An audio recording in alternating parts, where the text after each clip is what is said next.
躲开了五一假日的人潮，我们一头扎进大栅栏的胡同，找寻对我们来说既熟悉又陌生的味道。兔乳爷军团法力无边，每个都有独特的坐骑，还能自己印明信片。小二，再来一坛酒，喝这个二锅头就是舒坦。这条铁树斜街是元大都的人们到金中都购物而逐渐发展起来的。现在不仅有像眼前这样的特色咖啡馆，还有汉服店，靠近前门那边更是热闹，各种饭馆、戏楼、纪念品店一应俱全。在胡同里的人们因为居住空间的局促，让我们在街面上就能依窥他们的生活。没想到旁边的房子就是梅兰芳祖居，也就是梅兰芳先生出生并居住到7岁的地方。胡同人真的是身边就是历史。再往前没走多远，一座有点意思的博物馆吸引了我们的注意。在这个小四合院里，不仅可以看到中式的传统艺术，同时融合了一点奇幻元素。工作人员都很 nice， 哪怕你只是进来看看，都能跟你聊上一会儿。从院子里的摆设也能看出来他们对文化的热爱。展厅并不算大，却收藏了很多老北京的好玩意儿。老北京的风筝虽说不像潍坊的多种多样，却也是制作精良，各种首饰也是一个赛着一个的精致。有首饰就得有地方放，以前每个大户人家的小姐都有这么个装匣，也就是首饰盒，不只是簪钗，还有璎珞、项圈、项链、手镯、坠链、耳环、戒指、玉佩，还有私房钱。哟，还有1毛钱。哦，有钱。这种盒子精美的比里面放的东西可能还贵重。里边也会放些胭脂水粉，上面的盖子可以抬起来，把镜子支上，就成了一个小型化妆台，也就是装匣名字的来源。老北京的铜火锅至今仍是富有特色，脸谱京剧的代表，不过现在好这口的人不多了。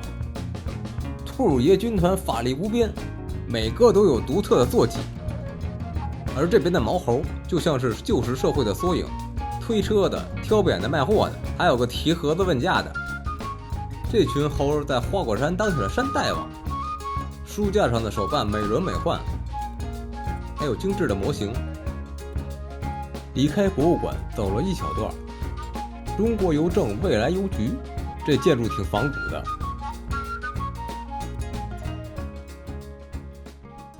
里边还挺安静，这完全不像是邮局，分明是以邮政为名的纪念品店。好长的一张千里江山图，这些个兔爷好圆润。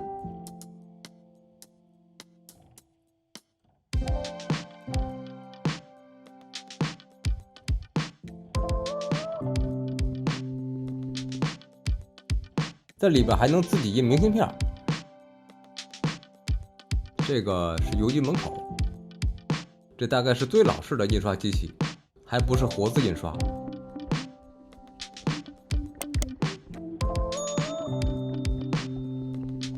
都是试盖，你可以通过在这个本上盖，你知道它这每一个签都是什么样的图。邮局的工作人员还挺有情趣，种了这么些多肉。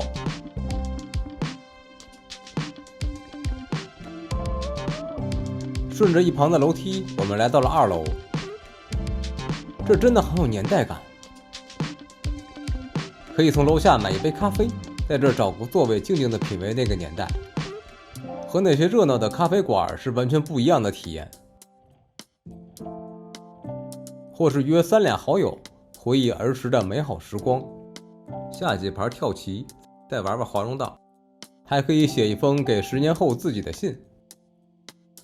在风和日丽的日子来到天台，远离尘世的喧嚣，